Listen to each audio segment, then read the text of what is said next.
Si hubiéramos invertido 1.000 euros en el Nasdaq 100 en enero del 2010, a día de hoy esto supondrían 8.757 dólares, o lo que es lo mismo, hubiéramos multiplicado nuestra inversión un 775%. Brutal. ¿Y qué hubiera pasado si hubiéramos hecho lo mismo, pero ahora en el SP500, que es uno de los fondos indexados de los que más hablo en este canal y uno en los que yo personalmente estoy invirtiendo? Pues esa inversión de 1.000 dólares se hubiera transformado en más de 4.400 dólares, sin tener en cuenta la reinversión de los dividendos en ambos casos. Y aquí estaríamos hablando de que esta inversión se hubiera revalorizado más de un 345%. Claro, visto así, no tendría más sentido haber puesto el dinero directamente en el Nasdaq, que obviamente no sabríamos qué es lo que pasaría en el futuro, pero estamos viendo que la diferencia entre ambos índices es bastante importante y el consultorio de hoy es justamente para responder el motivo de por qué esta gran diferencia y por qué yo personalmente no pondría todos los huevos en la cesta del Nasdaq, a pesar que en los pasados años, como hemos visto, está rindiendo de manera espectacular. Antes que nada, para los despistados o los que no sepan qué es esto del SP500 o el Nasdaq 100, el SP500 es un índice que recoge las 500 empresas de mayor capitalización bursátil de Estados Unidos de todos los sectores. Aquí puedes ver las principales compañías, que verás que muchas son las mismas que en el Nasdaq, pero tienen diferentes pesos. En el caso del SP500, las principales serían estas: Apple con casi un 6% de peso en este índice, Microsoft con un 5,6%, Amazon con 3,8%, etc. Si miramos ahora cuanto a los sectores que están representados en el SP500, verás que algunos son parecidos a los que tenemos en el Nasdaq, pero con diferentes pesos. El principal aquí es el tecnológico con un 27,6%, seguido del sector sanitario, que sería un 13,3%, y el tercer sector más importante aquí sería el de gran consumo con un 12,4%. Quédate un poco con todos estos numeritos porque ahora vas a entender la gran diferencia con el Nasdaq 100.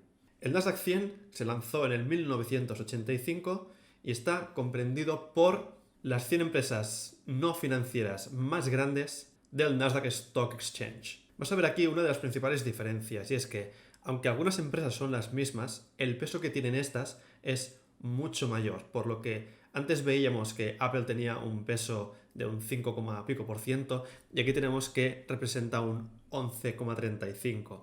Microsoft, que antes también tenía un 5, algo por ciento, aquí tiene más de un 10% de peso. Incluso Amazon aquí también tiene más de un 7% y Alphabet, es decir, Google, tendría más de un 4%. Por lo que estamos concentrando mucho más nuestra inversión, y no solamente en unas pocas empresas, sino también en sectores. Y es que, como he dicho, el sector financiero no estaría representado en el Nasdaq 100 y encima el sector tecnológico tiene un peso de más de un 57%.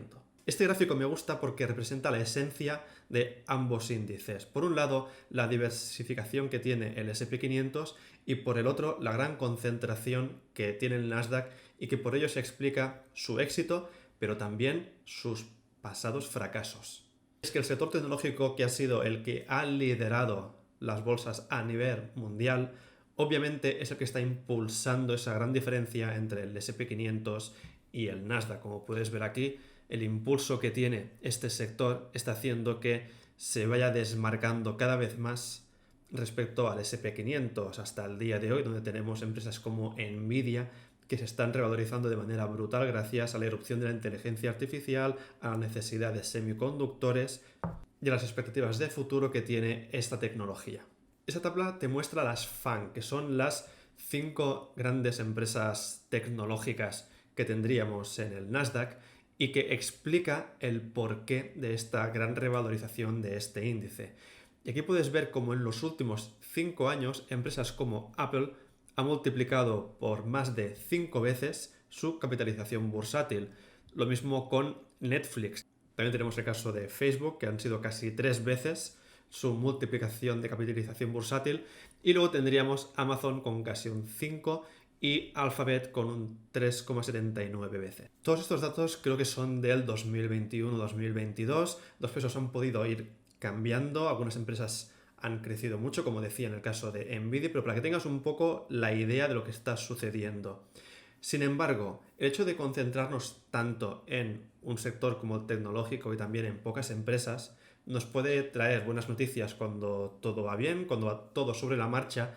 Sin embargo, no todo es tan bonito. Fíjate esta tabla. Aquí vemos las principales caídas que ha tenido el Nasdaq 100 en los últimos años y el tiempo que ha necesitado para recuperarse. Fíjate en la primera línea donde vemos el inicio de la burbuja de las .com, que supuso una de las mayores caídas históricas en la bolsa, y vemos que en el caso del Nasdaq cayó hasta un 83%.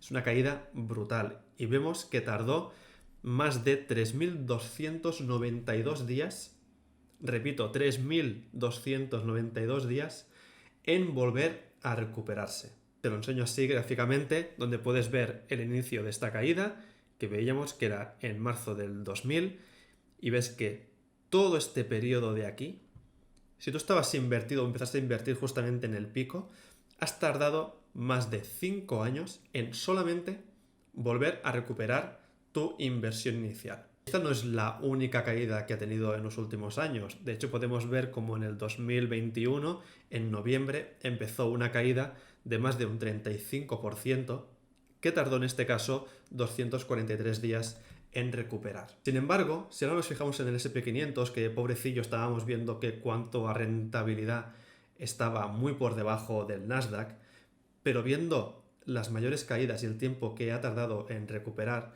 vemos que para perfiles de inversores más conservadores o personas que están buscando mantener un patrimonio, hacerlo revalorizar, pero que no están dispuestos a pasar por esa volatilidad que tiene el Nasdaq, pues puede ser un índice mucho mejor que no el que veíamos del Nasdaq 100. Aquí vemos que la mayor caída, que fue de un 34%, que fue justamente en febrero del 2020 por todo el tema de la pandemia, y aquí tardó 97 días en recuperarse. Fue la famosa recuperación en V, que tardó muy poquito.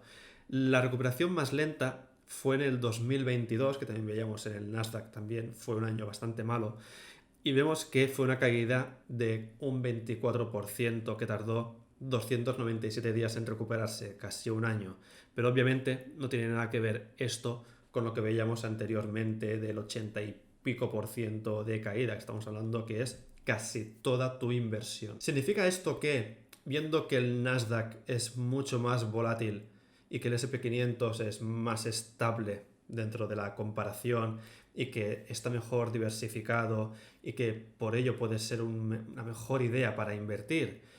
Aquí también tenemos que fijarnos en el ratio de Sharpe. Este ratio nos indica la calidad de una inversión X si comparamos la rentabilidad esperada o que se está obteniendo versus la volatilidad que tiene este índice.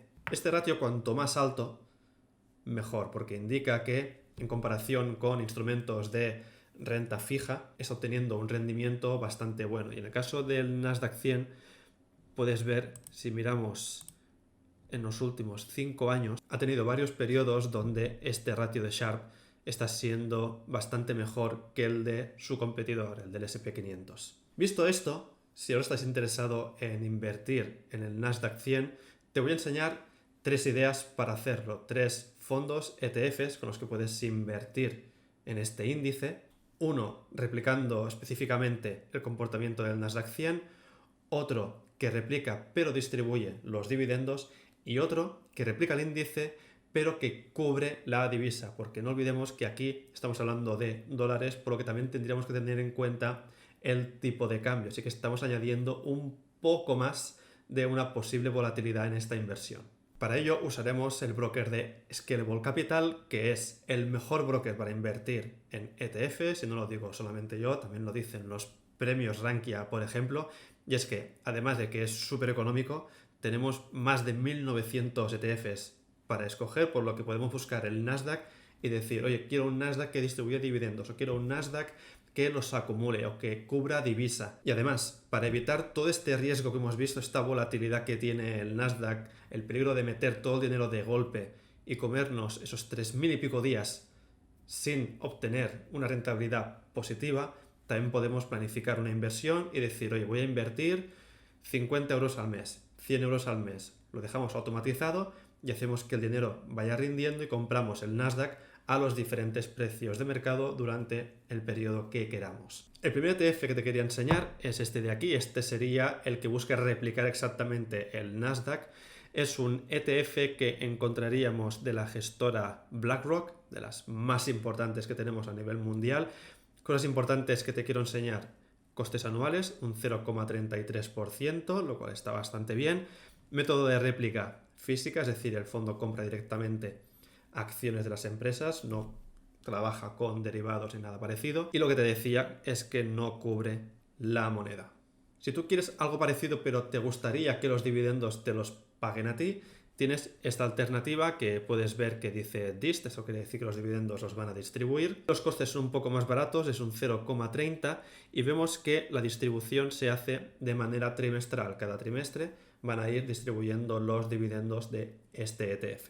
La última alternativa es este que ves que pone hedge, esto quiere decir que está cubriendo la divisa, como puedes ver aquí abajo, que te pone cobertura, también es de acumulación como el primero, es decir, los dividendos los va reinvirtiendo en el mismo fondo, en el mismo ETF, de manera que se verán reflejados en tu rentabilidad, pero tú no los vas a cobrar en cash, en efectivo, y tendría unos costes de un 0,35%. Estamos viendo que más o menos es lo que nos encontramos con nosotros también. Sin embargo, y eso es un premio por si te has quedado hasta el final del vídeo porque eres un campeón o una campeona, creo que me dejes un emoticono verde para que la gente diga: oye, ¿esto qué es? Que solamente entienda la gente que está llegando hasta este punto del vídeo. Muchas gracias, porque esto aparte hace que el vídeo llegue a muchísima más gente que esté interesada. Pues este ETF, que es el de Xtrackers Nasdaq 100 de acumulación, algo que tiene, que a mí personalmente me gusta, es lo que tienes aquí abajo, que son los costes, un 0,20% anual. Es un poquito más barato, más económico que los anteriores. Y como te decía, puedes planificar esta inversión de manera periódica. Dices: oye, pues quiero poner 100 euros al mes en el Nasdaq, ¿vale? Para no comerme justamente los máximos históricos y luego tener que ver cómo va bajando el rendimiento de mi inversión. No, yo voy a comprando poco a poquito, mes a mes, para tener aquí un cajoncito en este índice. Puedes planificar tu plan de inversión aquí. Además, puedes activar esto de aquí de ajuste a la inflación, porque recordemos que cada año tendremos que poner un poquito más acorde a los niveles de inflación. Puedes poner, por ejemplo, un 2% para que veas cómo irá variando esta inversión automática. Finalmente activas el plan de inversión, que vas a ver que no tiene ningún coste, y ya está, estás metido en el Nasdaq y vas a saber cómo tu dinero pues va a ir fluctuando según el rendimiento de este índice, que sobre todo, recordemos, está enfocado en el sector tecnológico, en unas pocas empresas, pero que si en el futuro funcionan como esperamos que funcionen, puede tener un rendimiento, quién sabe, bastante bueno. Recuerda que todo esto no son consejos de inversión, es simplemente mi análisis, mi opinión, para explicarte la diferencia entre estos dos índices. Nos vemos por el canal.